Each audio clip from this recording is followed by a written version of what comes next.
My Lord, Cameroon has the hallmarks of the region and world sleepwalking into another humanitarian disaster, even beyond that that we are witnessing today. My past visits to Cameroon, my lords, have been to assess the appropriateness of a key agricultural investment in the French-speaking north.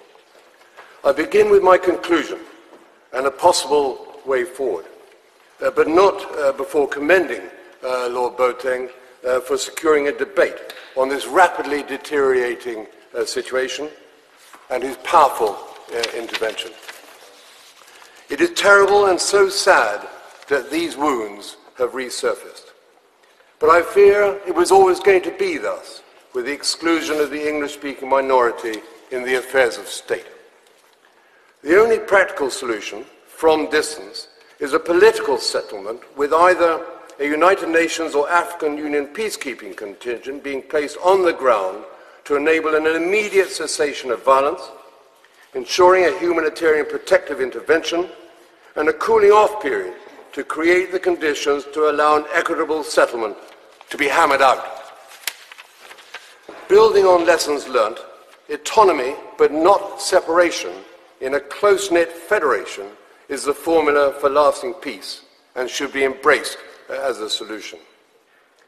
I have not tracked the papers that explained why this was not contained in the 1961 plebiscite when divesting from southern Cameroon.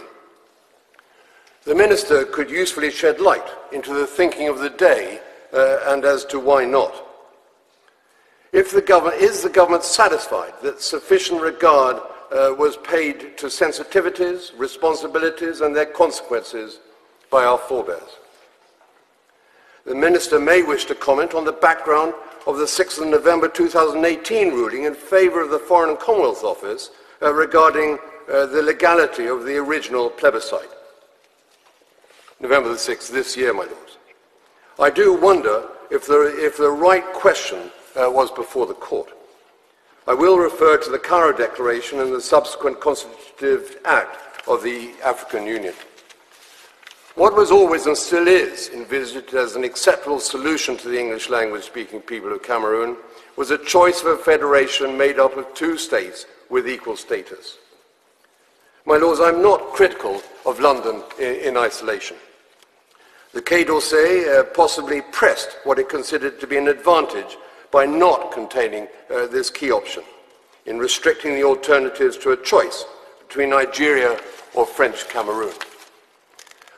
Importantly, the 1964 Cairo Declaration on African Borders, reaffirmed in Article 4B of the Constitutive Act of the African Union, however, and signed off by the President of Cameroon, makes clear that demarcation of the territory of each African state is recognized as being such on the date of its independence.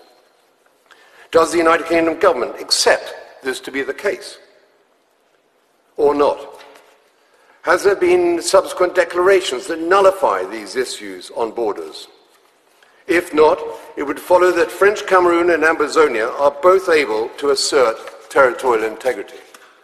At no time before or after its independence from France was the southern Cameroons part of that country known by its French name and style as La République du Cameroon.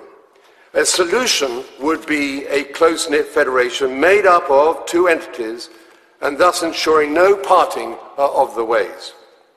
The question of the legitimacy of territorial integrity superseding that of self-determination would not be relevant in this instance.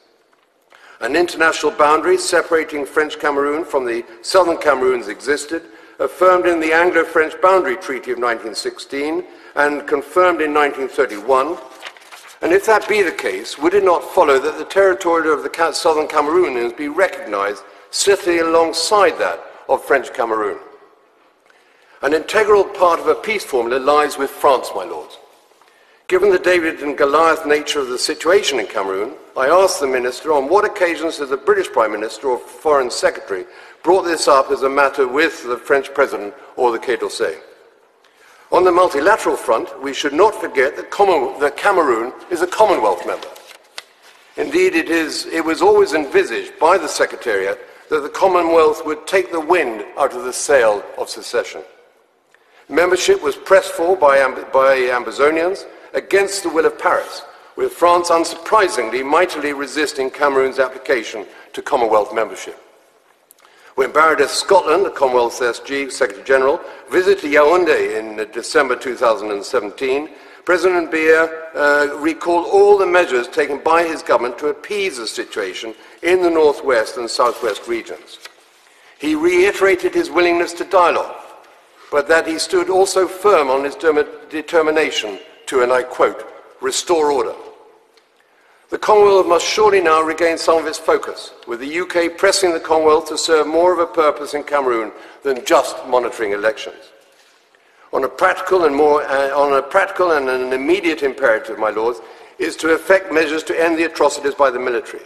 What is being done to stem the refugee flows into Nigeria? The halting of the burning down of over 100 towns and villages? The forced displacement of hundreds of thousands of women and children and the elderly into the forests, hills and bushes, and the dislocation of the livelihood of others. Let this debate, my lords, introduced by Lord Boateng, be the catalyst for all sides to sit together before yet another series of continuing calamitous events befalls the world.